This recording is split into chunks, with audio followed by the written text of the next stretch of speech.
কোটা নিয়ে ছাত্র আন্দোলনের জেরে বাংলাদেশের সৃষ্ট অস্থির পরিস্থিতিতে সেদেশে ছড়িয়ে পড়া হিংসা আন্দোলনে সংখ্যালঘু হিন্দুদের উপর নেমে এসেছে চরম অত্যাচারের খাড়া। এ নিয়ে অবশেষে প্রতিবাদে নামল ভারতের বিভিন্ন হিন্দুত্ববাদী সংগঠন।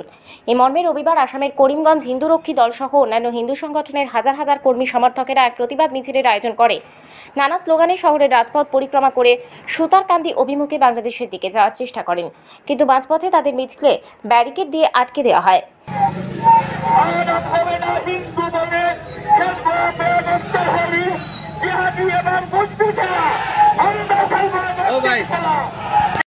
পরে এক পথসভায় হিন্দুত্ববাদী সংগঠনের কর্মকর্তারা নিজেদের পুঞ্জীভূত ক্ষোভ উগরে গিয়ে বলেন যে সেদেশে ছাত্র আন্দোলনের শেষ পর্যায়ে যা শুরু হয়েছে তা ভাবতেও গায়ে কাঁটা দেয়।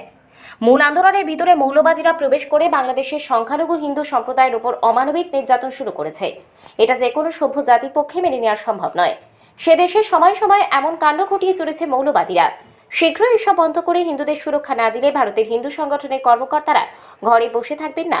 পাশাপাশি তারা বর্তমান পরিস্থিতিতে সে দেশের সংখ্যালঘুদের নিরাপত্তা নিশ্চিত করতে বর্তমান অন্তর্বর্তীকালীন সরকারের দৃষ্টি আকর্ষণ করেন।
जय श्री राम, गुरुजी महाराज की जय, हर हर महादेव।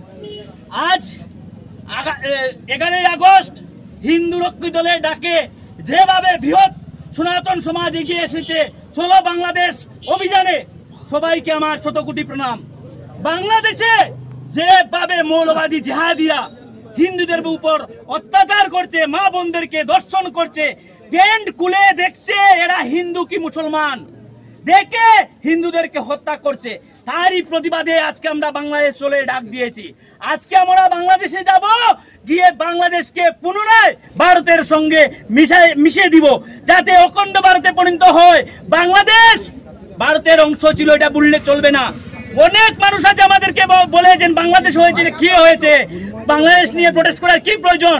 আমরা ভুলে গেছি বাংলাদেশ 1947 খ্রিস্টাব্দের সময় ভারতবর্ষের অংশ ছিল, কিন্তু জিহাদি মৌলবাদীরা দুটি পার্ট করেছিল, একটা ছিল হিন্দুস্তান এবং একটা ছিল পাকিস্তান। পাকিস্তানে ছিল মুসলিমরা আর হিন্দুস্তানে ছিল হিন্দু মুসলিম মিলে। কিন্তু পাকিস্তানে যে জায়গাতে ছিল 18% 19% হিন্দু, কিন্তু আজকের দিনে এই জায়গাতে হিন্দু নেই। বাংলাদেশে দেখা যাচ্ছে আগে ছিল স্বাধীনতার সময় 23%, কিন্তু আজকের দিনে 8%। এইসব দেখে আমরা ভয় কাচ্ছি যে আগামী দিনে আমাদের করিমগঞ্জে কি হবে। তাই আজকে আমরা এখান থেকে আওয়াজ দিচ্ছি সিলেটে, বাংলাদেশের তখন সরকার নেই, কুকুর ছাগল এগুলা সরকার চালাচ্ছে।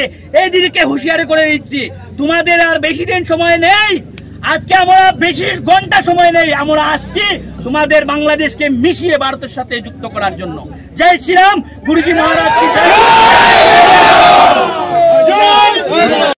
কদমতলা থেকে ভানুচন্দ্রের রিপোর্ট,